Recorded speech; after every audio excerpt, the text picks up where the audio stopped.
Periodista notable, Antonio Fernández Arce, vive en China más de 40 años, casi 50 años, acaba de publicar China el asombro, crónicas y reportajes que son sabrosísimas historias acerca de la República Popular China, y nos place muchísimo charlar con él para este programa.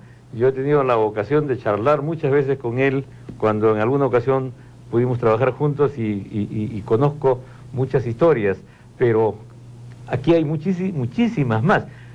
¿Qué fue lo primero que te asombró de China cuando llegaste la primera vez? Lo primero que me asombró de China y me sedujo en ese país fue el temple y el entusiasmo del pueblo chino, aún pobre en 1960, fue verlo trabajar tenazmente, voluntariamente en la mayor parte de los casos, para hacer canales, labrar tierras eriazas, conducir agua, levantar, en una palabra, la agricultura base de la economía china. Tú has dicho pobre aún en el año 60. Sí. ¿Eso cuánto ha cambiado? Ha cambiado muchísimo. El año 60 el pueblo chino todavía era harapiento.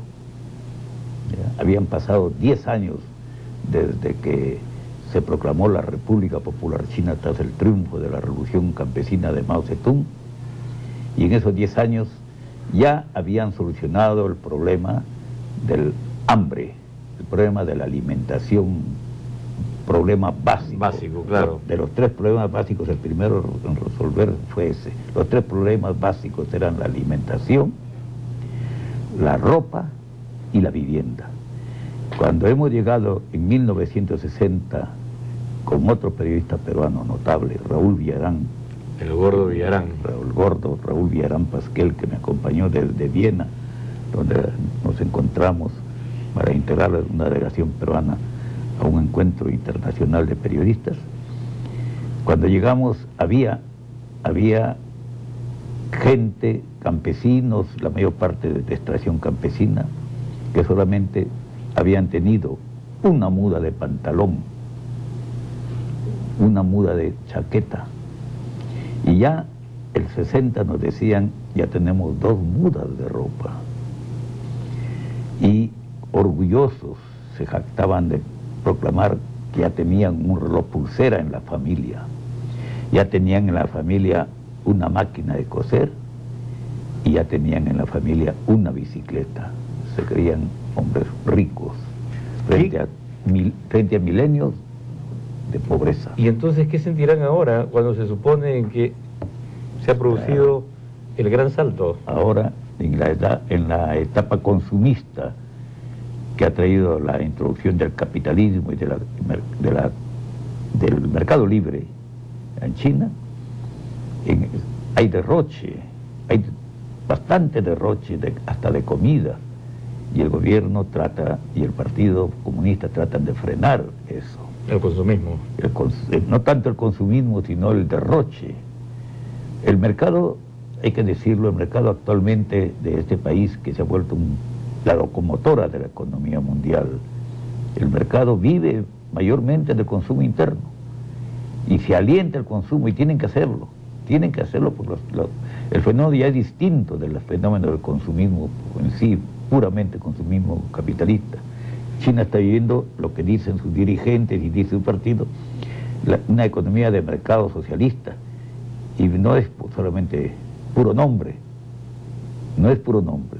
porque la economía de mercado que ha hecho engrandecer a China, es cierto, es introducida dosificadamente.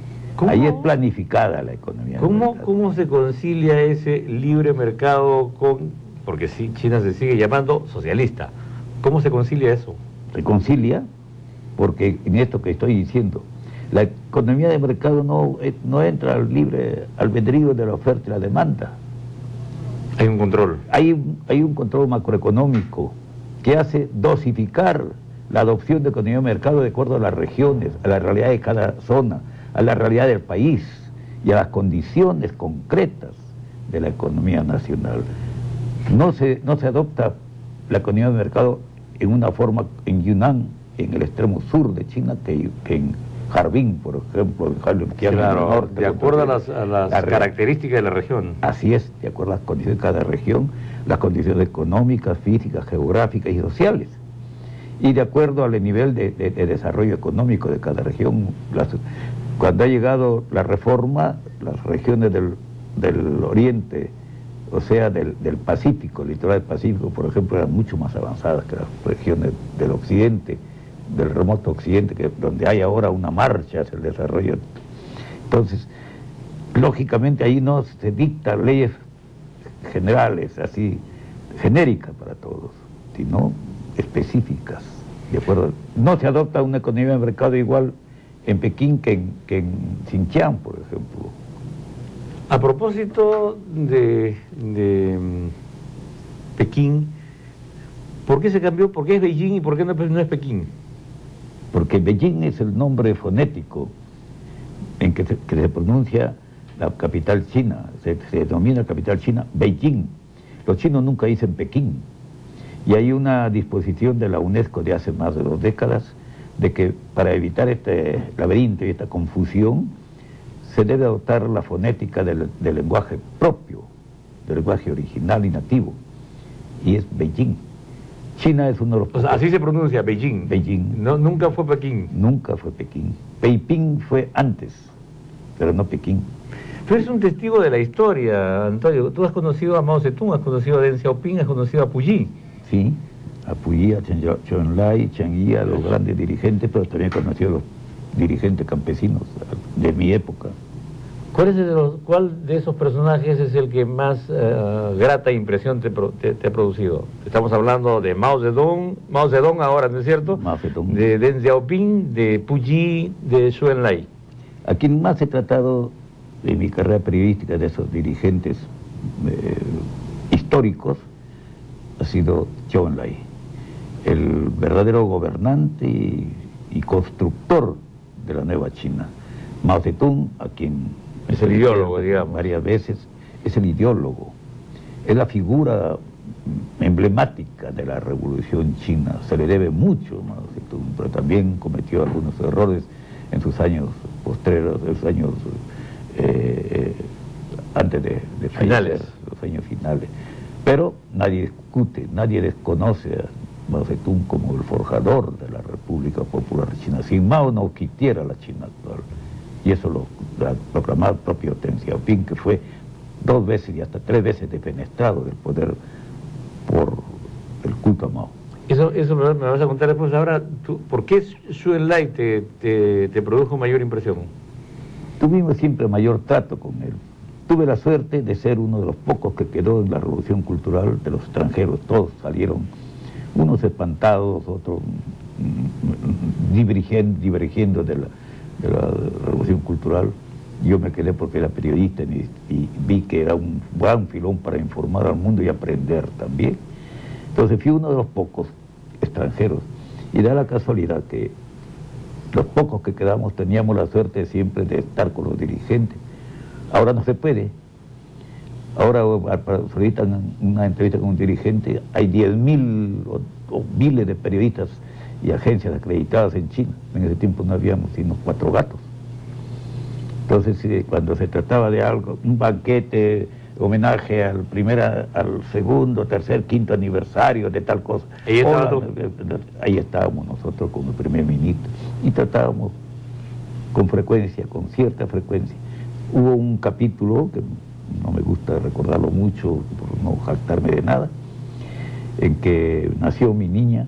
Cuando nació mi niña, mi segunda hijita en Pekín, primer peruano que nacía en la República Popular China, y figura en la primera página del grano nacido en el extranjero en la Cancillería. Me costó mucho inscribirlo, no había embajada, no había consulado, nada, y contrajo septicemia a los 13 días de nacida, fue una enfermedad mortal. Cuando el primer ministro se enteró y habló conmigo en una reunión, se extrañó de que yo no le hubiera comunicado. El intérprete le dijo, sí, es él. Hemos sabido que una niña está muy enferma, una niña extranjera, es su hija. Entonces convocó a los mejores médicos militares, de las guarniciones militares, eran los mejores entonces, a una junta de médicos, creo que 14, 17 médicos en Pekín, y donaron sangre para cambiar la sangre de mi niña. Ya le habían cortado la infección, pero había quedado secuelas, y durante 8 meses padecimos que ya fallecía mi hijita, que ya no había esperanza, y así poco a poco la curaron, la rehabilitaron, y aquí está ahora.